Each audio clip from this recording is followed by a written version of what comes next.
A lot of things depend on a lot of other things, and everything readjusts. What has to happen, I think, is investors, most importantly, have to realize two things.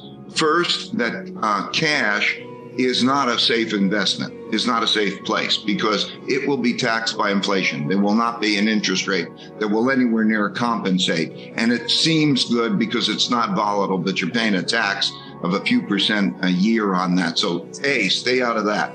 And then B, know how to balance a portfolio, because the way portfolios work, it's almost like for some part, something happens, another thing happens. In other words, what you can see in the markets today is that, let's say when equities go down because growth expectations falter and there's a greater likelihood of easing, then you see the bond market go up. And when you see other markets, gold, watch the market action on every day, and you could see those relationships.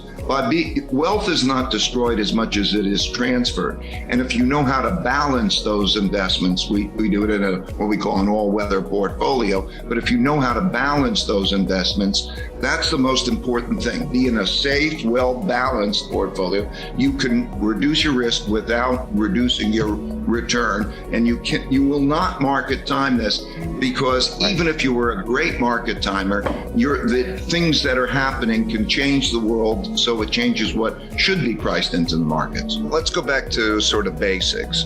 For every individual, for every company, for every government, over a period of time, you have to earn more than you spend.